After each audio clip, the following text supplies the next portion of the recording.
right, what's up, everybody? Good morning. Welcome to a Monday edition of Morning Scone, presented by Brock, the Baton Rouge Orthopedic Clinic, and HUDCO Roofing, HUDCORoofing.com. Back home. It is good to be home. It's always fun to get away for a little bit and to go somewhere different, see something different, experience something different. But it's always nice to come home as well. So glad to be back. Week one of the college football season. Not exactly over yet because Ole Miss and Louisville do play tonight in Atlanta.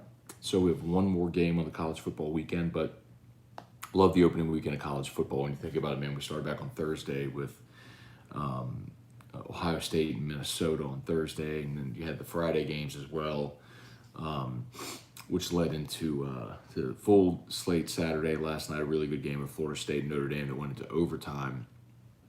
With Notre Dame winning it. How about Mike Norvell icing his own kicker? If you missed it, Florida State was setting up in overtime for a 50-yard field goal and on the first possession to give them the lead, and Norvell called a timeout as the kid's kicking the field goal, and he makes the 51-yarder. But they ruled that on the play prior, it was actually an incomplete pass and not a fumble, lost yardage. So he wanted it to be a shorter kick, which he got. He won the challenge and moved the ball all the way to the 19-yard line. Kid missed field goal. And then Notre Dame made a 40-yard or whatever to win it. So anyway, good opening weekend so far of college football, except obviously for LSU. So let me know some of your observations, if you would, please. Like the page, share the post, like the page, share the post, like the page, share the post. I know a lot of people are maybe still sleeping. It's 8 o'clock on Labor Day, so a lot of people have the day off. And if you do, great. It is also interesting, when I left, so we still didn't have power here. There were long gas lines, and it was being gone for, 4 days, really all day Thursday, Friday, Saturday, Sunday. I guess 72 hours or maybe a little longer than that. A lot has improved, obviously, so that's great to see. All right, y'all, we can take some good mornings here. If you would do us a solid, and if you're on YouTube, please smash that like button. Are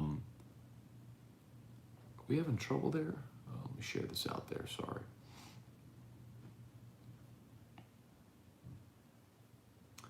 I'm going to share this out there on Twitter, my mistake. By the way, we are working today. So we do have like a full day, full normal day, with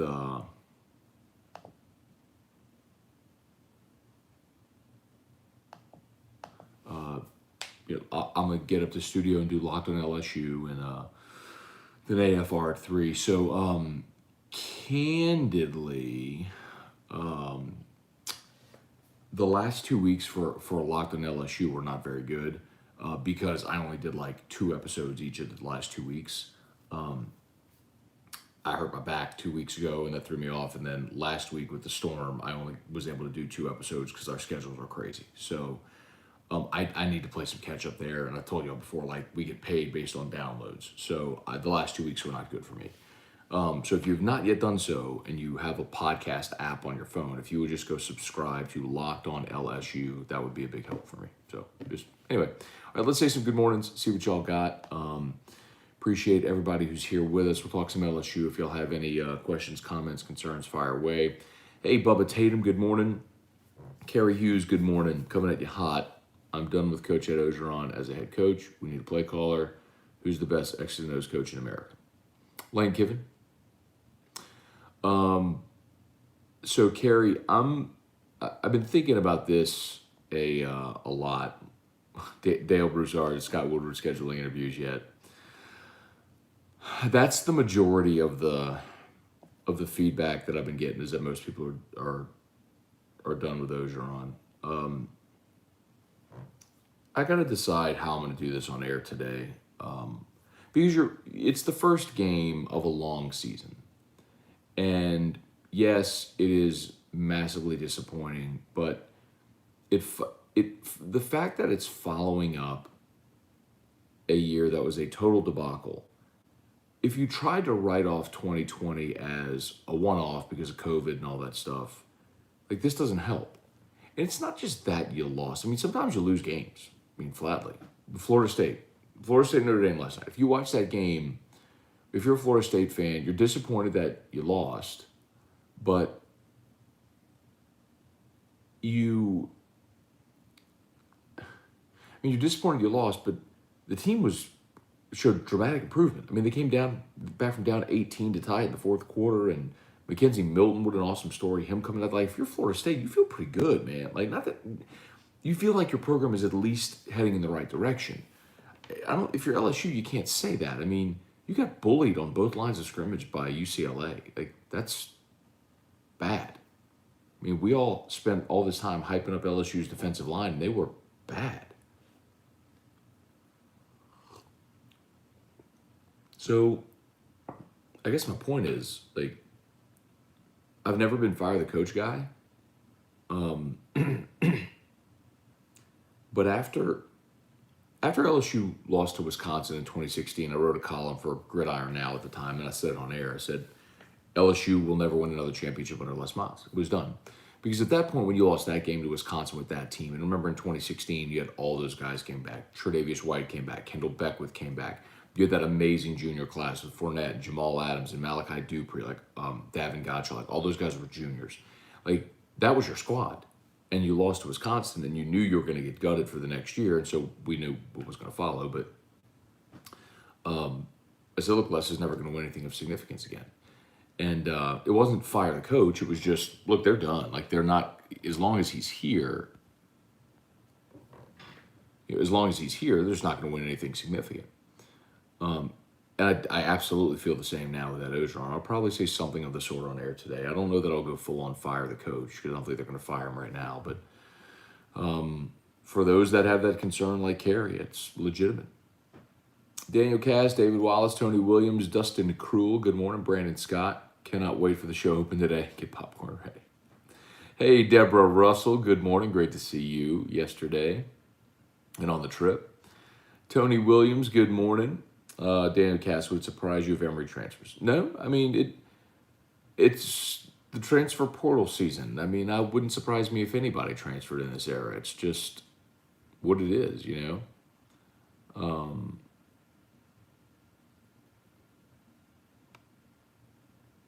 Tad Page, good morning. Carrie, not Coach Ed Ogeron, Chief Executive Officer.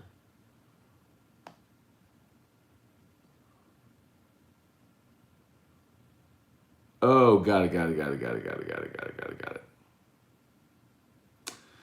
Bentley Spears, UCLA's killing LSU on social media, not a good look. Y'all saw that video last night. UCLA's recruiting Twitter page posted a video of UCLA doing Get the Gat in the locker room. And it started with Ogeron talking about the sissy blue shirt, and then they went to the players celebrating with Get the Gat in the locker room.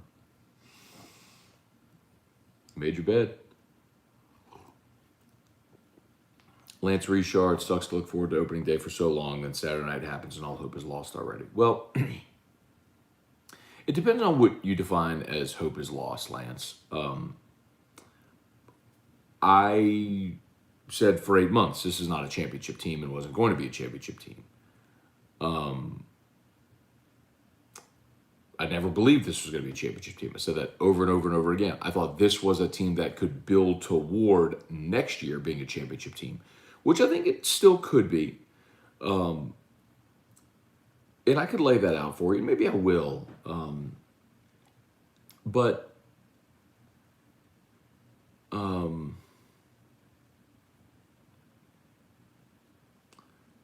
you know,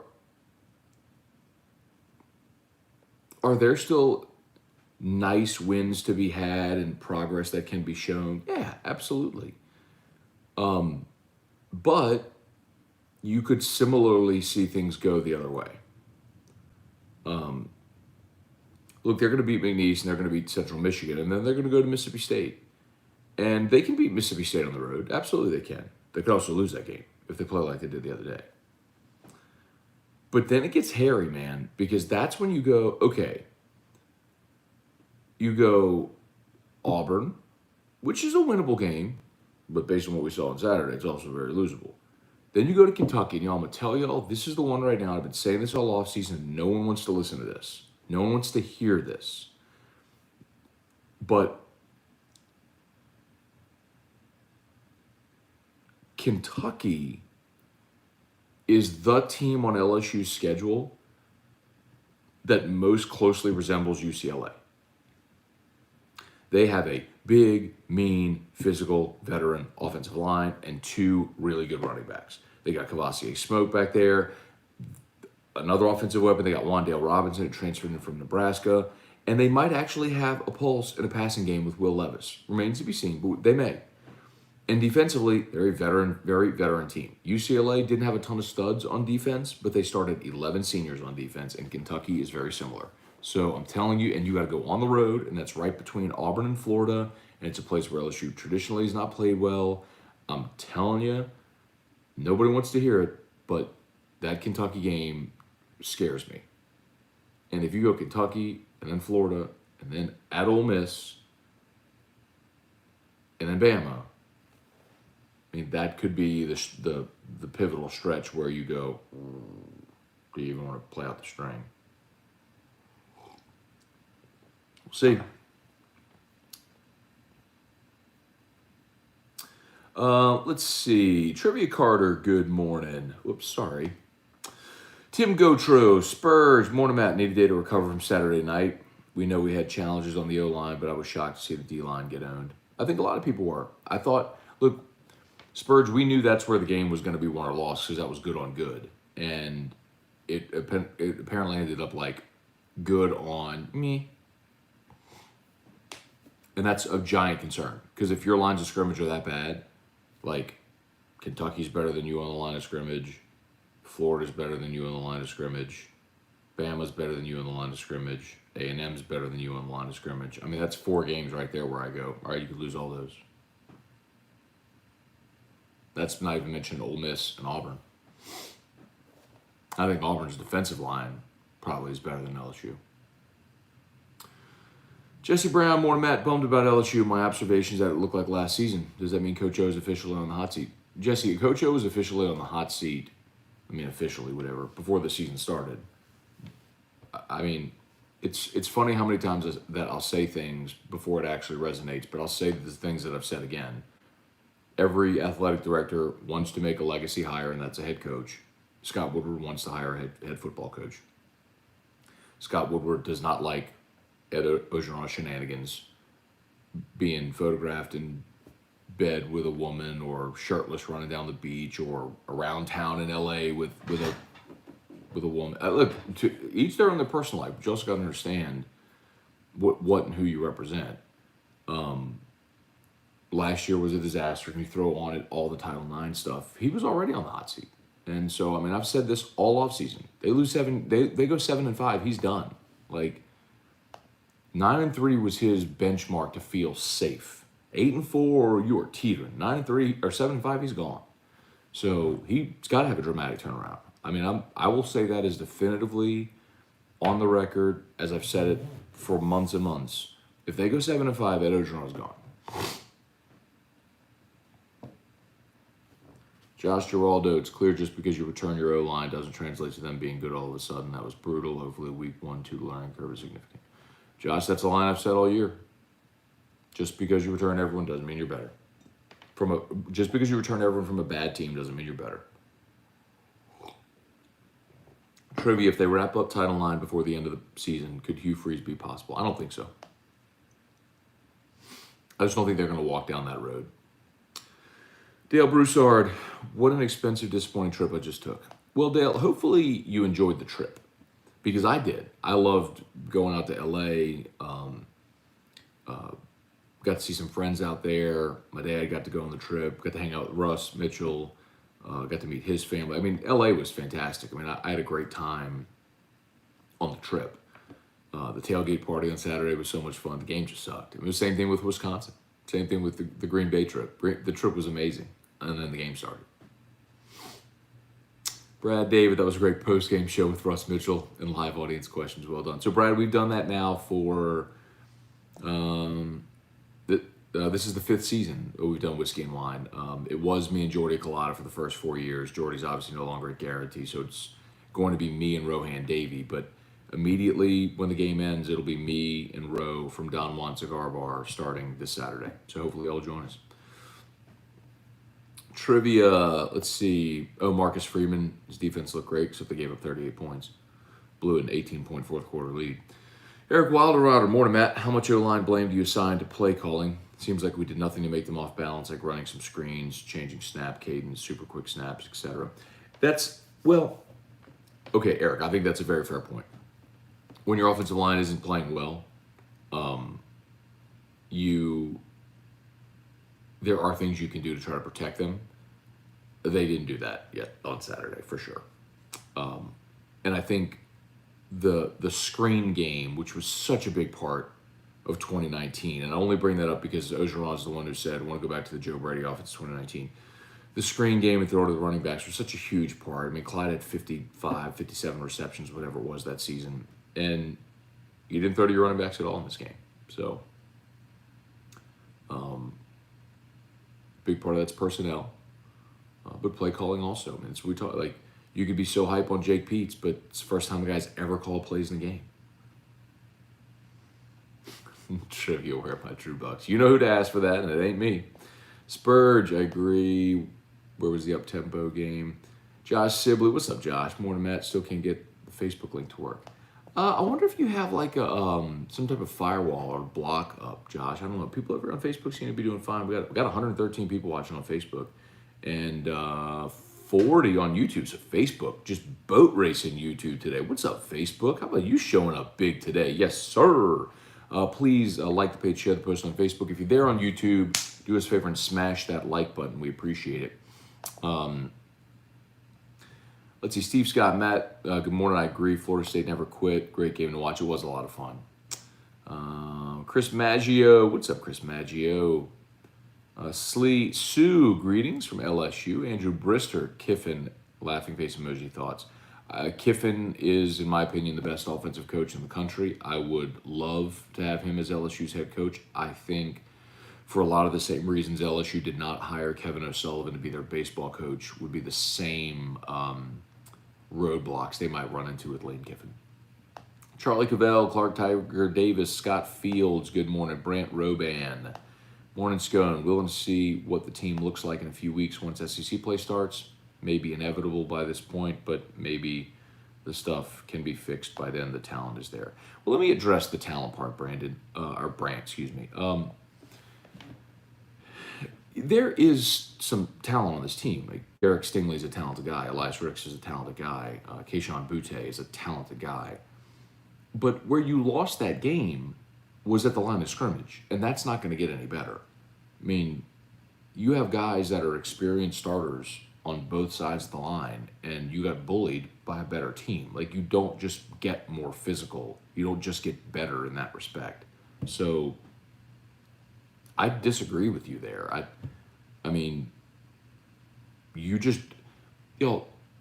you understand that LSU had Charles Turner rotating at left tackle on Saturday? I don't know if everybody saw this, but you started Cam Wire. He was getting abused, so they put Charles Turner at left tackle. Charles Turner is your backup center. He showed up on campus out of IMG weighing about 225 pounds as an offensive lineman, by the way. They thought about making him a tight end. They put weight on him. He's the backup to Liam Shanahan at center. And on Saturday, when Cam Wire was being treated like a turnstile, they put Charles Turner in at left tackle. They put their backup center in at left tackle. And then at right guard, they were alternating series with Anthony Bradford and Chasen Hines. Y'all, that's bad. Like, really bad. Now, maybe when you get the freshman Dellinger back from his shoulder injury, he's probably your swing tackle. But I don't know that I'm super pumped about a true freshman getting out there in the meat of the SEC and taking snaps at left tackle. I mean, maybe he'll be awesome. Maybe. But I got to think there's also going to be a learning curve there. You know what I mean? Like, so I don't think the things that really ailed you on Saturday, those things don't get better. Hey, Dad, good morning. Charlie Cavell. Going to remain ambivalent about LSU till the poop show is done. John Morris, will Coach O be fired today? John, I don't believe he's going to be fired today, but I'll tell you, yesterday I was in line at TSA and I got a call from a very, very upset booster who was, I mean, I told y'all before the season started, there are members of the LSU Board of Supervisors that want Ed Ogeron fired for cause because of the Title IX stuff, like immediately. Which is why I have been so hard and so clear about saying if they go 7-5, he's gone. Because the more they lose, the more that chorus is going to get louder. So Saturday was a major step in that direction. I mean, you lose that game that way, more of the people start saying, you know what, that may not be a bad idea. Vino, just want to know what Ed means when he says it's on me. Like what happens when he says that 5-5 last year.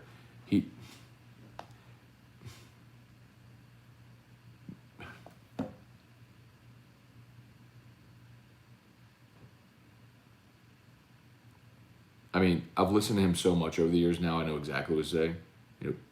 Put that on me. I got to get him ready. I got to coach him better. We got to and when they win, it's always give Phil in the blank all the credit, and it's whatever. I mean, that's okay, whatever. But you can't be one person in front of a microphone at a press conference, and then be another person when you're walking into the stadium talking about someone's sissy blue shirt, or when you're cursing out dudes on the sideline, or whatever. Autumn Last is Cardell Thomas just not playing anymore. I've talked about Cardell Thomas so much. He's a total project. He's a top-heavy guy. He has slow feet. He was a 1A offensive lineman that pushed around small guys and got an inflated star rating. That's what he is. He's just not a great SEC player. But he's sticking it out, and maybe he'll one day have his opportunity to play, but the only reason people keep asking about him is because he was a highly rated player. Who you should be asking about is a guy like Marcus Dumerville. Why is Marcus Dumerville not on the field? That was a highly rated guy of the state of Florida who's in his second year, and you have issues all across your offensive line, and Dumerville can't get on the field. Like, that's a problem. Where's the development of those players? Kirk Taylor, Kerry Hughes, think about this. We haven't had X's and O's head coach since Saban. Bottom line, it's time for LSU to have a play caller and recruiter. And the PR stuff with those gotten out of control. Out with a lady on Friday before the game in LA, sissy blue shirt. His focus isn't there. And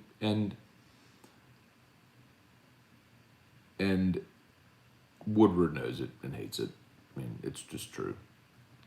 Daniel Cass, did it irritate you LSU kept snapping the ball with 1 to 2 seconds left on the play clock? Yes. I mean, I think a part that's indecision with your play caller and also not trusting your quarterback, who's a young guy who hopefully that improves. But yes. Tony Williams, Kentucky and Ole Miss are trap games. Kentucky most certainly is. Ole Miss, I don't think it's a trap game. I've said LSU's going to lose that game for months. How many times have you all been pissed when I've said LSU's going to lose to Ole Miss? What? Here's what I want y'all to do. Ole Miss is going to play tonight against Louisville. Watch that offense put up 40 points tonight and go, they're going to cream out. Just watch it. Carl Michelli, what's up, man? Hey, babe. Lance Richard, I don't see next year being any different unless we have a new coaching staff. Offensive line play as bad as it is will be just as bad or worse next year. So here's what you could do next year, Lance. You'll have Garrett Dellinger, who I think many people are high on, and you're bringing in Will Campbell, the 5-star from Neville. So you may be starting a true freshman at left tackle, but it's the first time LSU's had a dude coming in on the offensive line in a long time. So you could have your bookend tackles there. And they really do like Anthony Bradford, who could be one of your starting guards, with another year of experience. So Charles Turner would be your center next year, which, I think he could progress. And then you see what you do at left guard, But I think they have some potential next year to be pretty good on the offensive line. They got potential. Daniel Cass, Ohio State lost Virginia Tech game, ended up national champions. That's true. I bring up that reference all the time from 2014. And that Virginia Tech team ended up 6-6. But it's a big difference, Daniel, when you lose a game like Ohio State lost that game to Virginia Tech. And that was at home, too, by the way. And when you just get physically manhandle at the line of scrimmage. Like that's a problem. There's a big difference when you're maybe a little sleepy and you lose a close game to open the season as opposed to just getting mauled. Kelly Gross, good morning. Charlie Cavell, Central Michigan nearly beat Mizzou. Same Tigers team that beat LSU last year. Central Michigan, by the way, that Russ Mitchell's upset was Central Michigan to beat Missouri, and they nearly pulled it off, man. Like,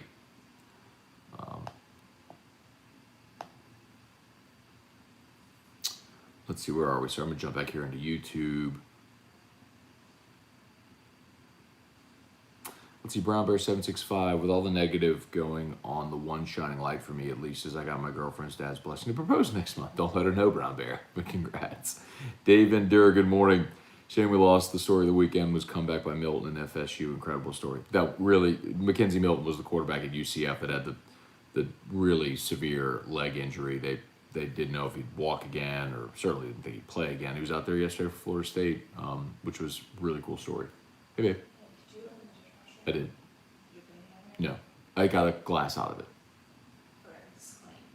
I know.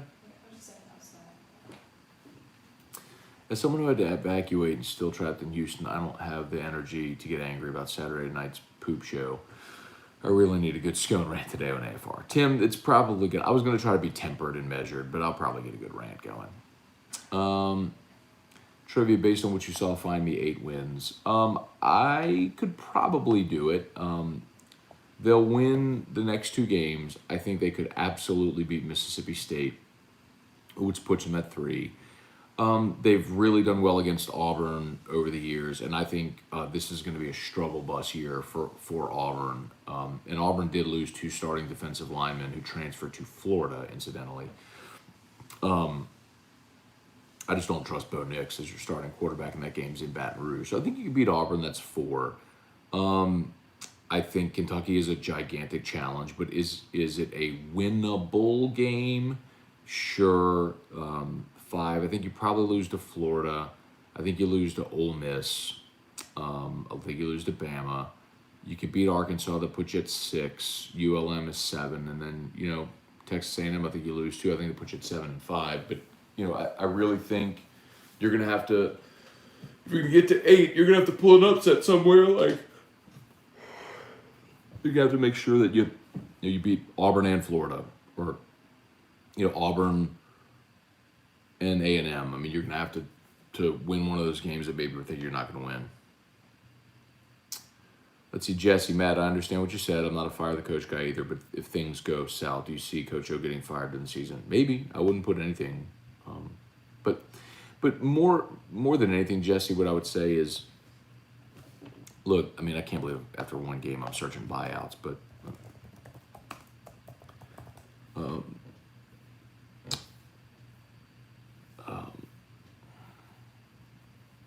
so his buyout, this is the crazy part. So his buyout, and that's what I tell you all the time. People get so concerned over how much a coach is making. It doesn't matter. Every school can afford it. The buyout is what matters, always. Always look at the buyout. $21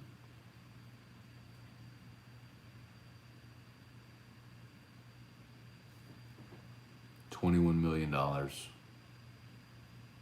Looks like it would be $21 million for his buyout.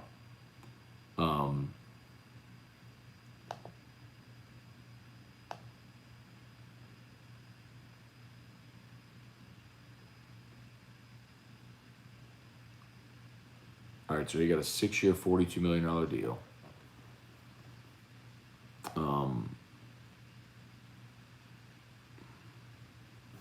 So in the second year, it's 21. So his buyout's $21 million.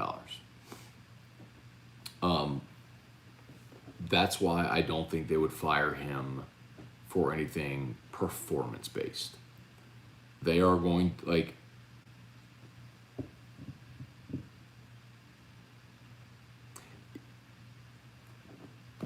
they just fired James Craig, the offensive line coach. They said it was for cause because of the recruiting violations, right? Meanwhile, you've got a head basketball coach who's on a federal wiretap talking about a strong ass offer. And you've got a football coach that is a defendant in not one but two Title IX lawsuits. And they still have their jobs. Sometimes when you fire someone for a cause, it's to get out of paying a buyout or to settle at a lower dollar amount. And I think that's what LSU will do. The federal Title IX stuff, there are parts of that have still not seen the light of day, and they'll get leaked. They will get leaked, and when they do, it'll bring that back up again. And LSU, if they get to that point, they'll try to fire him for cause and not pay him a buyout. How do we get into a game one with an academic issue? I don't care if they fix this. We need Hugh Freeze and Nick Saban's number. Oh, that has Nick Saban's number, got it. Pegasus J, can anyone explain to me why on a false start during a field goal we didn't kick it again? I said the same thing, Pegasus J. Cade York made the field goal halfway up the net, drilled it. It would have been good from 60. I don't worry at all about him making a 56-yarder. Instead, they punted. Now, that is when Elias Ricks got the interception on the ensuing possession, and they settled for a field goal. But still, when you lose by 11, if you had that 3, all things equal, and I'm not to say that all things would be equal, but if you lose by 11, if you had that extra 3, you're at least playing at the end of the game to get the ball back to give yourself a shot.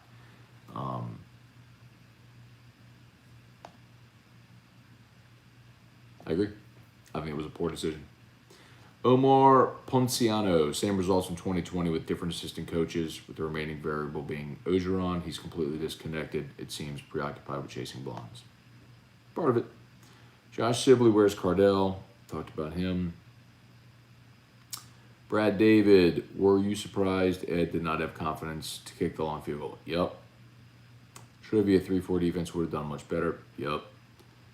Trivia, you got it right. You right, I got emotional like Kirk when you said we would lose to Ole Miss, but after the poop show, it will be a bloodbath. No, you were one of those that are acknowledging now that I was right about Ole Miss. Wayne Dolis, I know after the game, the big season we had a couple of years ago, we had to rebuild. Typically, how long would it take for a program to rebuild to where it's competitive in the SEC? You see, Wayne, that's where I have a little bit of a disagreement, right? Like, I understand your question, but when you're at a place like LSU, the old cliche is you don't rebuild, you reload.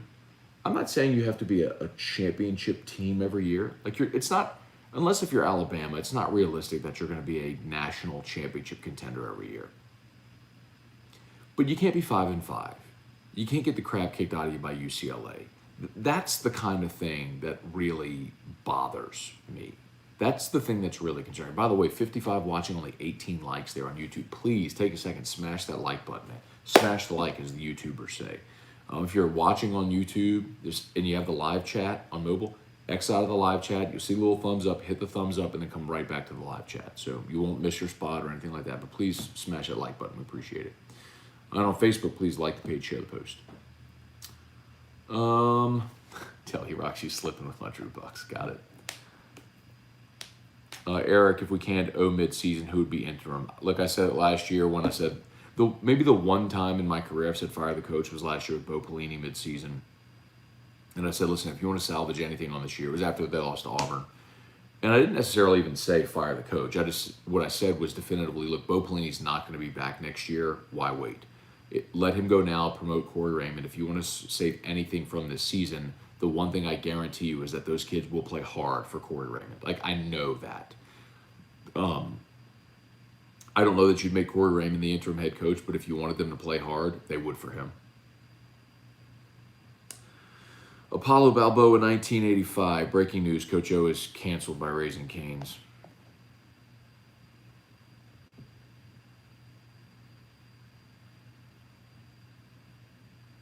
I don't know if you're being serious or if that actually happened, because that actually would be significant news if it happened, but let me know. Or are you just making that up? trivia. So everyone wants him gone after the first game because all the top tier SEC teams would have won that game. Look, I think UCLA is a good team, but and again, it's not so much that they lost. Sometimes you lose games. It's how they lost that really illustrates gigantic issues that are going to be a problem this year. Let's see, Tim. What's up? Cad. Ed O is a buffoon that should have been let go when he admitted to not interviewing assistants. That, I was having a conversation with a media friend last night who's basically saying, I think it's run its course, blah, blah, blah. And I was like, oh, you mean not interviewing assistant coaches before hiring them and then acknowledging you didn't interview assistant coaches before hiring them wasn't a dead giveaway? Bro, it's all the stuff that I've been saying about this guy for years that people are just now seeing as real. 2019 clouded everybody's vision because it was an amazing year. But look, there were people on the ESPN staff who got really upset when I said Ed Orgeron Larry Cokered his way to a championship. Like, it's true. Sometimes bad coaches have incredible teams or transcendent players and they win. Gene Chizik won a national championship because he had a human cheat code at a quarterback in Cam Newton. 2 years later, was fired. Like, Larry Coker inherited one of the greatest assemblies of talent in college football history, won a national championship, and then was fired because he stunk. Like, you had Joe Burrow. You had this once in a lifetime transcendent talent at quarterback, and he won you a championship. And your defense was run by Dave Aranda, who's a brilliant guy who was not hired by the current head coach. I mean, like, so many people. I've said this for 4 years, but so many people push back against me because they just call me an Ed Orgeron hater, and you're all seeing it now. Like, I'm not hating on anybody. I'm just giving you an honest opinion like I always do. You're all just seeing it for yourself now. The frustrating thing for me is this is stuff I've been saying literally for 4 years. Like, now you're all just agreeing with me and thinking like, man, like this is some new thought. I mean, Christ. Why didn't Jones play? I'm pretty sure I saw Mike Jones on special teams. But he's just not ready to be an inside backer, man. But, like, the real problem is, for me anyway, I'm out there watching Bug Strong get burned on a wheel route for a touchdown. It wasn't even close. And that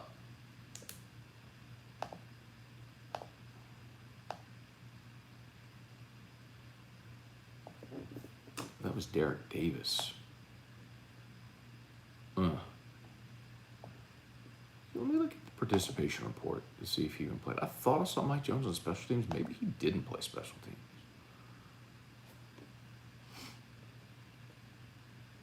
Anyway, hang on, let's see.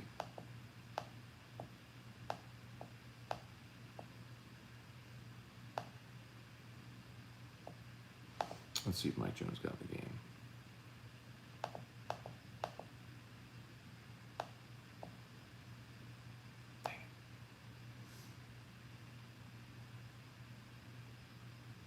Hey, Mike.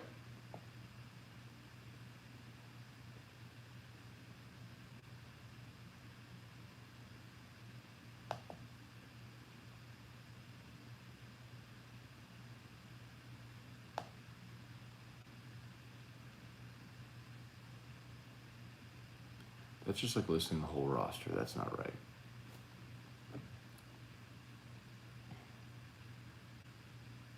Yeah, that's not right. Anyway.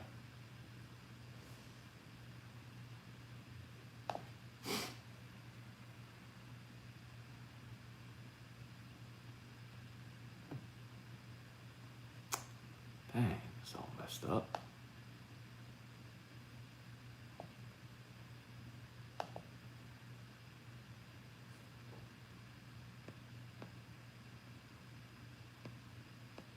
Dude, they've got this. Jesus. They've got that. Oh my God, the box horror on LSU Sports.net's a disaster. Anyway.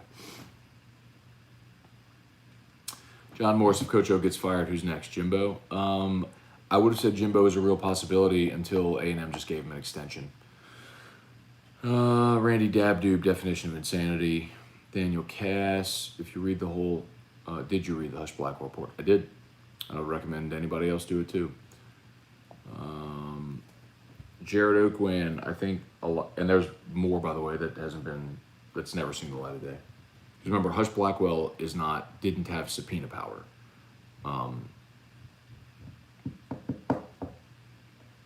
Jared Oakwin, I think a lot of people had unrealistic expectations about this team. Coach O has some serious work to do to maintain his position at LSU. Can he do it? Time will tell. Doesn't look good. What LSU needs is not going to be fixed this year.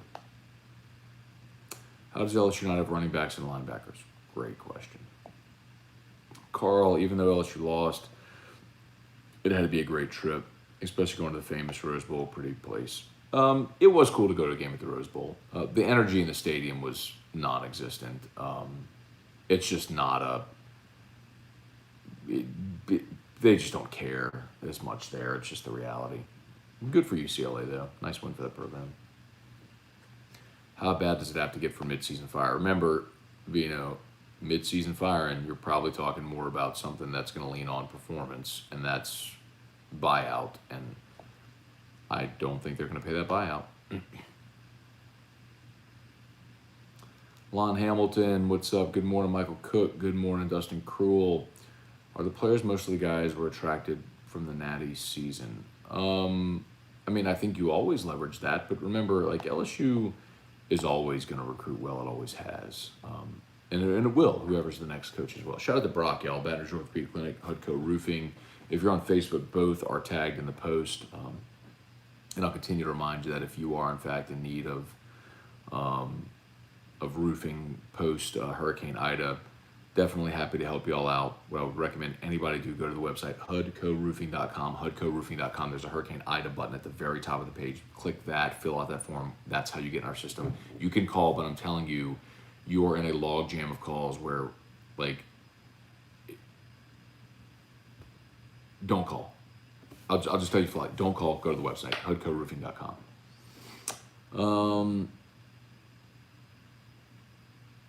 Brian and Annie Penton, good morning from Chi-Town. David Rodrigue, looking forward to the show. Thank you, David. Let's see, when Florida State called timeout to challenge that long field goal, did it go through? It did. No, it went through. William Kimbrough, if you had roadblocks when looking for any coach, you're not 100% committed to winning, only optics. Bama would let any of them roadblocks play a factor.